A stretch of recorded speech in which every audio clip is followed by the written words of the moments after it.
आज जब यहां पर डिग्री अवार्ड के माध्यम से आदरणीय राष्ट्रपति जी ने भारत की वेटनरी साइंसेज के फील्ड में जो हमारे वर्तमान पीढ़ी कार्य करेगी, इस पीढ़ी को एक उनकी डिग्री अवार्ड करते हुए उन्हें जीवन क्षेत्र के रूप में आगे बढ़ने के लिए एक नई प्रेरणा दी है। और यह प्रेरणा हम सब के लिए एक नया अवसर होगा। नया अवसर भी इस बात को लेकर के होगा,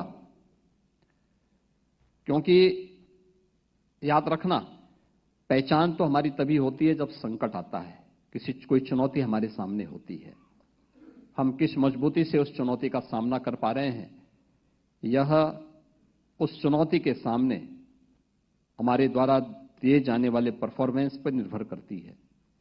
और इसके लिए श्रद्धेय अटल जी ने एक बात कही थी कि आदमी को चाहिए कि वो जूझे, परिस्थितियों से लड़े, एक स्वप्न टूटे तो दूसरा गढ़े।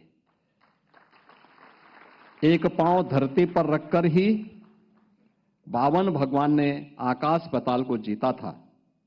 धरती ही धारण करती है, कोई इस पर भार न बने, मिथ्या अभिमान से न तने। और मुझे लगता है यह अवसर आप सभी डिग्री धारण करने वाले और यहां पे जिन्हें डिग्री अवार्ड हुई है, उन सभी छात्र छात्राओं के लिए उनके जीवन का एक महत्वपूर्ण पल है। उनके अभिभावकों का सपना साकार हो रहा है, उनके मित्रों का सपना साकार हो रहा है। इन शिक्षकों की जीवन की साधना आपके रूप में समाज को वापस प्राप्त हो रही है। समाज की सेवा के लिए आप सब अर्पित किए जा रहे हैं। आप अपनी सेवा के माध्यम से आदरणीय प्रधानमंत्री जी के विकसित भारत की उस संकल्पना में अपना योगदान देंगे। इस विश्वास के साथ मैं आज के इस अवसर पर 11वें दीक्षांत समारोह के अवसर पर IVRI के आप सभी स्नातक, परास्नातक और PhD की डिग्री प्राप्त करने वाले सभी उपाधिधारकों को हृदय से बधाई देता हूं। IVRI की सेवाएं हम लोग उत्तर प्रदेश में केवल पशुधन के क्षेत्र में नहीं लेते, हर प्रकार के जीव जंतुओं को एक नया जीवन देने में IVRI की बहुत सराहनीय सेवा यहां पर हम लोगों को प्राप्त होती है। और ये हमारा गौरव है कि बरेली के माध्यम से उत्तर प्रदेश और उत्तर भारत इन सेवाओं से लगातार लाभान्वित होता है। मैंने इन सेवाओं को बहुत नजदीक से देखा था वैश्विक महामारी के दौरान, जब कोविड-19 के खतरे सामने आए थे। तो उस समय एक चैलेंज था, क्योंकि कोविड-19 के प्रारंभिक समय में जांच एक चुनौती थी।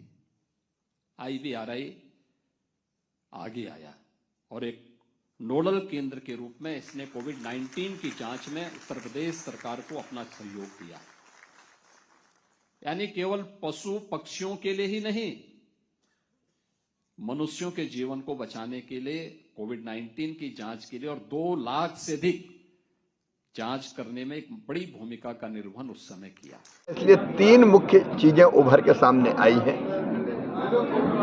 कई ऐसी लगभग 500 चीजें ऐसी जिसमें वैज्ञानिकों को रिसर्च करना है। जैसे उत्तर प्रदेश के संदर्भ में कहूं तो गन्ने में एक बीमारी लगती लाल सड़न, रेड रोड, जिसके कारण वायरस या कीड़ा गन्ने में घुस जाता है स्टेम में और उसको फसल को बर्बाद कर देता है। ऐसे कई तरह के सुझाव आए कि आप नई वैरायटी विकसित करें या किस तरह के कीटनाशक का उपयोग करें कि ये मारा जाए ताकि हमारी फसल बच सके।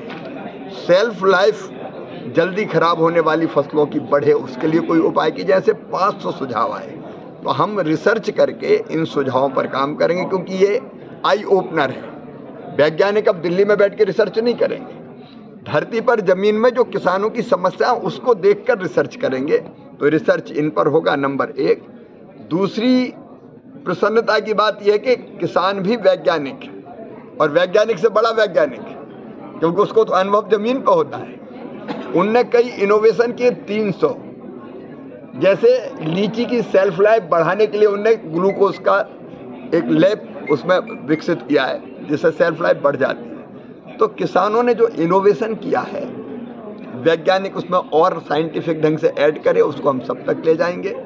तीसरी चीज है कई तरह की समस्याएं, जैसे अमानक स्तर का कीटनाशक, बीज और खाद किसानों की फसल चौपट कर देते हैं। हमने तय किया है कि चाहे वो हमारा पेस्टिसाइड का एक्ट हो या सीड एक्ट हो, उसको संशोधित करके और कड़ा करेंगे, ताकि अगर कोई अमानक स्तर की घटिया चीज अगर बेचने की कोशिश करे या बनाने की कोशिश करे तो उनके खिलाफ सख्त कार्रवाई की जाए। एक आखिरी सवाल,